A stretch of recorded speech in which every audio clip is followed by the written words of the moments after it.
ही थेट दृश्य आपण बघतोय। लेफ्टनंट कर्नल विनय नरवाल यांच्यावरती सध्या अंत्यसंस्कार केले जात आहेत। नौसेनेत ते नौदलात काम करत होते। अगदी काही दिवसांपूर्वीच त्यांचं लग्न झालं होतं आणि पत्नीसोबत ते जम्मू काश्मीर या ठिकाणी फिरायला आलेले असतानाच त्यांच्यावरती दहशतवाद्यांनी भ्याड हल्ला करून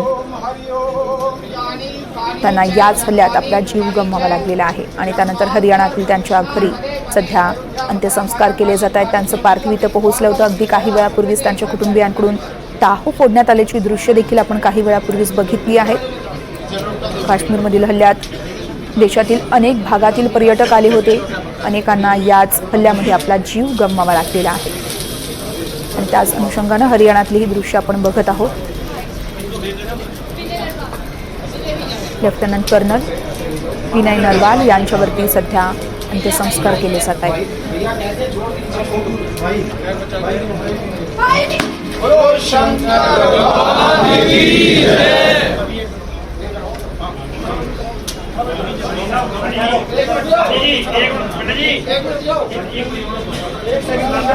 विनय नरवाल यांना नौदलाकडून अखेरची सलामी देखील देण्यात आली होती। पत्नीकडून देखील शेवटचा सल्यूट देण्यात आला होता आणि त्यानंतर हरियाणातील त्यांच्या मूळ गावी त्यांच्यावरती सध्या अंत्यसंस्कार केले जात आहेत। आपण हे दृश्य पाहत आहोत।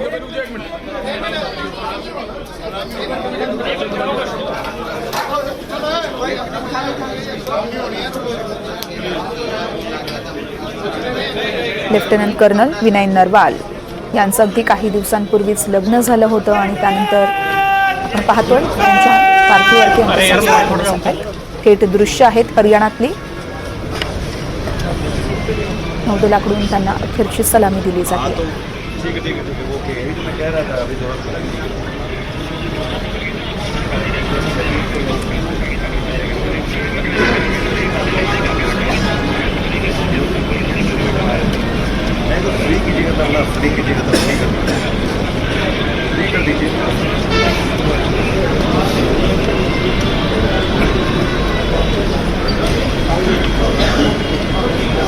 हरियाणातली ही दृश्य आपण बघत आहोत।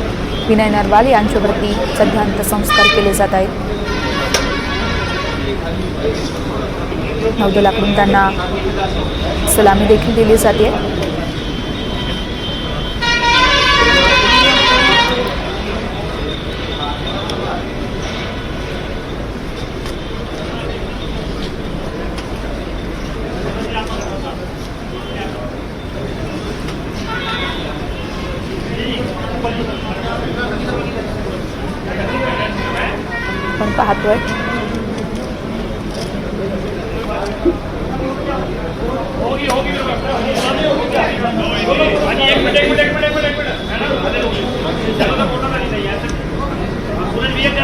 आपण पाहतोय नौदल अधिकारी विनय नरवाल यांचा जम्मू काश्मीरच्या दहशतवादी हल्ल्यामध्ये मृत्यू झाला होता।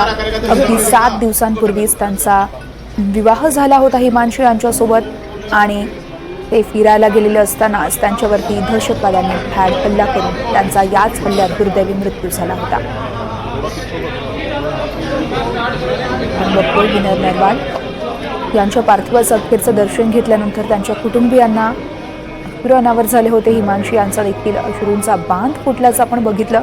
विनय नरवाल हे पत्नी हिमांशी यांच्यासोबत काश्मीरला 2 दिवसांपूर्वीच आले होते। अगदी 16 एप्रिललाच या दोघांचं देखील लग्न झालं होतं। ते फिरण्यासाठी जम्मू काश्मीर आलेले असतानाच पहलगाम या भागात फिरायला गेले असतानाच दहशतवाद्यांनी त्यांच्यावरती भ्याड हल्ला केला। इतर पर्यटक देखील यामध्ये जखमी झाल्याशिवाय अनेकांना आपला जीव देखील गमवावा लागला होता। 27 जणांचा मृत्यू झालेला आहे। देशभरातील अनेक राज्यातील हे सगळे पर्यटक होते। महाराष्ट्रातील 6 जणांना या भ्याड हल्ल्यात आपला जीव गमवावा लागला आहे आणि त्यानंतर हरियाणामध्ये आपण पाहतोय विनय नरवाल यांचं पार्थिव त्यांच्या कुटुंबियांना सुपूर्द करण्यात आलेलं आहे। नौदलाकडून त्यांना सध्या सलामी दिली जाते, अखेरची ही सलामी, आणि त्यानंतर त्यांच्या पार्थिवावरती अंत्यसंस्कार केले जाणार आहेत। शहीद विनय नरवाल यांना नौदलाकडून अखेरची सलामी देण्यात येते। हरियाणातील मूळ गावी त्यांच्यावरती अंत्यसंस्कार केले जातात।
से हाथ जोड़ के विनती है, सब लोग सत्संग हल में जाके बैठेंगे जी।